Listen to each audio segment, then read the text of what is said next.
इसमें विरोधी क्या है? नारद भक्ति सूत्र में देवर्षि नारद जी कह रहे हैं, दुस्संगस्तु सर्वथा त्याज्य। यदि आप भगवान की ओर बढ़ रहे हैं तो जिन व्यक्तियों के साथ बैठने से, उठने से, खाने पीने से हमारी धर्म निष्ठा, हमारी सदाचार की निष्ठा प्रभावित हो रही है, यदि उससे हम समझौता कर लेते हैं तो हम आगे नहीं बढ़ पाएंगे। इसका मतलब हम ईमानदारी से महात्माओं की बात नहीं मानते हैं। ये भीतर से पक्का करना पड़ेगा। जाके प्रिय न राम वैदेही, तजिए ताहि कोटि बैरी सम यद्यपि परम स्नेही। जाके प्रिय न राम वैदेही, तजो पिता प्रहलाद विभीषण बंधु भरत महतारी। बलिगुरु तजो कंत ब्रजबनितन भई मुद मंगलकारी। जाके प्रिय न राम वैदेही। यदि महापुरुषों का संग किया है तो भीतर से पक्का निश्चय करना पड़ेगा, अबलो नसानी अवना नसय हो। राम कृपा भव निशा सिरानी, जागे पुनि न डसय हो। पायो नाम चारु चिंतामणि, उर करते न खसे हो। अवलो नसानी अवना नसय। ये निश्चय नहीं किया, इस निश्चय में बलिदान करना पड़ेगा, त्याग करना पड़ेगा सबके लिए।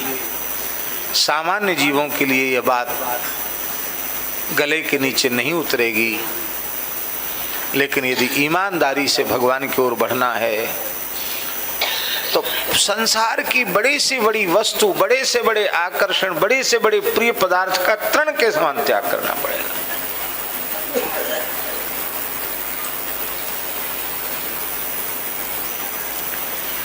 हमारी अवस्था ऐसी है, गुंजा ग्रहई परसमणि खोई। घुंघचियों का संग्रह कर रहे हैं, पारसमणि को फेंक दिया है। ये हमारी स्थिति। इसलिए यह आत्मनिरीक्षण प्रत्येक व्यक्ति को करना चाहिए कि जिन दिव्य महापुरुषों का हम नाम लेते हैं, क्या हम उनका नाम लेने लायक हैं? क्या हम ईमानदारी से कह सकते हैं कि हम सेठ जी के सत्संगी हैं, हम भाई जी के सत्संगी हैं, हम स्वामी जी के सत्संगी हैं? हाँ, कह सकते हैं। यदि उनके विचारों के अनुरूप हमारा जीवन है तो हम कह सकते हैं कि अरे भाई, हमें एरू गैरू नथु खैरू मत समझो, हमने स्वामी जी का सत्संग किया, हमने सेठ जी का सत्संग किया। हमारे महाराज जी कहते थे, बहुत बढ़िया बात है, लिखने योग्य बात है। हमारे महाराज जी कहते थे कि समय के प्रवाह में सब बहते हैं, समय के प्रवाह में सब बहते हैं।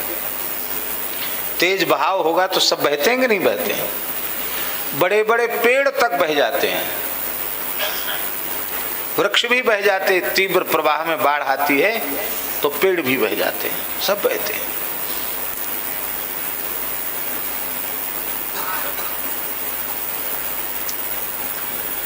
पर जो विशुद्ध भगवत भक्त होता है, साधक होता है, महापुरुषों का चरणाश्रय जिसने प्राप्त किया होता है, वो समय के प्रवाह में बहता नहीं है। प्रवाह में बहने वाला कूड़ा कचड़ा होता है, करकट होता है। वृक्ष भी बह जाते हैं। एक महाभारत में नदियों का और समुद्र का संवाद है, पढ़ने योग्य है। उसकी एक छोटी सी बात आपको बताएं।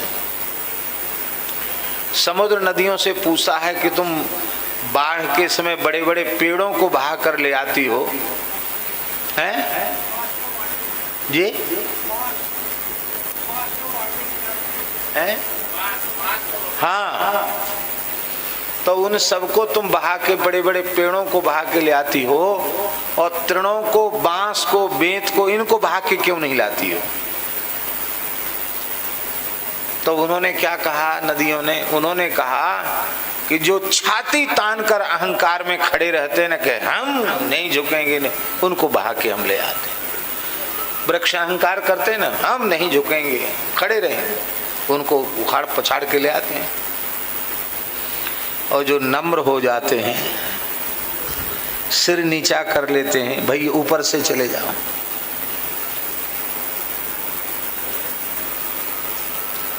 घास जो है वो नहीं उखड़ती है और पेड़ उखड़ जाते हैं।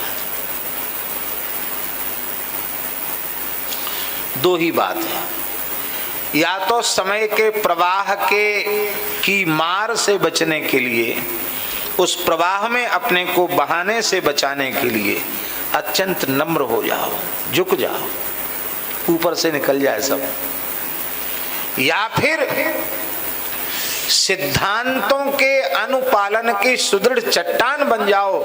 अवलो नसानी अब ना नसे, सिद्धांत की चट्टान बन जाओ